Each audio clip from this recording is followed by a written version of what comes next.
कभी कुछ कहानियां ऐसी होती हैं जो नींद और हकीकत के बीच की लकीर को मिटा देती हैं। आज की कहानी कुछ ऐसी ही है। इसका नाम है सपनों का जाल। कहानी की शुरुआत होती है एक एकदम शांत ठंडी रात से।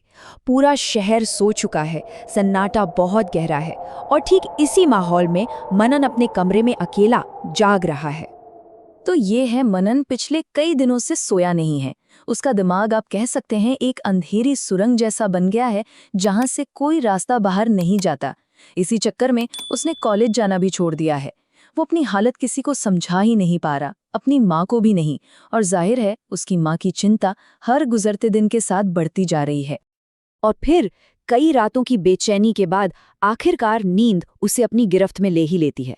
लेकिन ये कोई सुकून देने वाली नींद नहीं थी।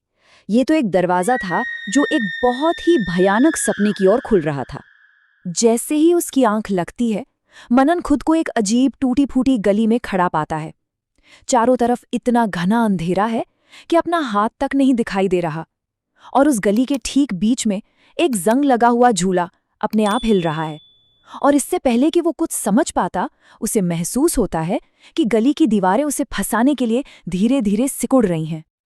और तभी उस खौफनाक सन्नाटे को चीरती हुई एक आवाज आती है, एक बहुत ही ठंडी धीमी सी फुसफुसाहट जो जैसे कहीं से नहीं बल्कि हर तरफ से आ रही हो, और वो उसका नाम पुकार रही है।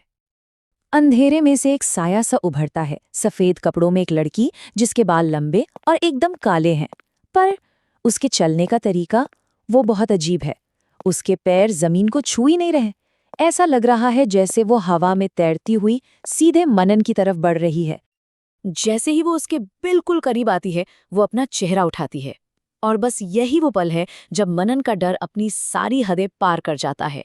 उस लड़की के चेहरे पर आंखें हैं ही नहीं, सिर्फ दो गहरे काले गड्ढे जिनमें एक अजीब सी वीरानगी है। ये एक ऐसा डर था जिसे मनन ने मौत जैसा महसूस किया।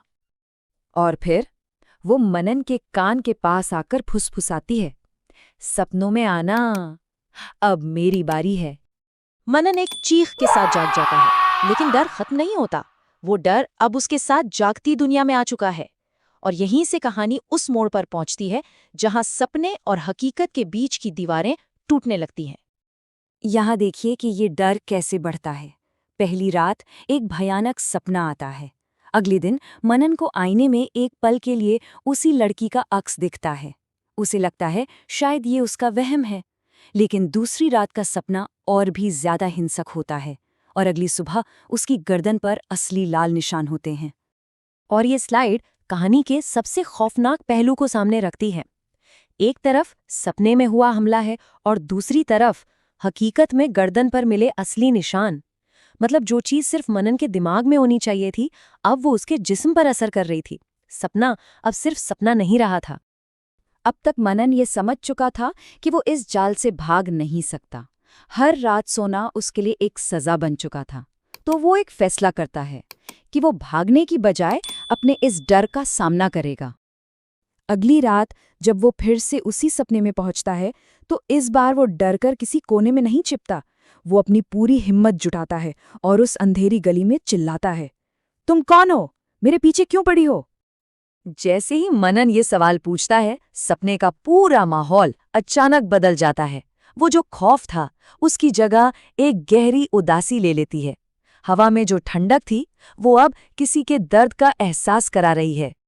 और फिर लड़की जवाब देती है, लेकिन इस बार उसकी आवाज में धमकी नहीं बल्कि एक दर्दनाक सच्चाई है। वो कहती है, मैं मरी नहीं हूं, मुझे मार दिया गया था और मेरा शरीर इसी गली के पीछे फेंक दिया गया था। तो इसका मतलब जो कुछ भी हो रहा था वो किसी नफरत या बदले की वजह से नहीं था। ये मदद के लिए एक पुकार थी। वो लड़की कोई डरावना शैतान नहीं बल्कि एक शिकार थी, एक ऐसी विक्टिम जिसकी कहानी किसी ने कभी सुनी ही नहीं। और ये कहानी हमें एक बहुत गहरे सवाल के साथ छोड़ जाती है।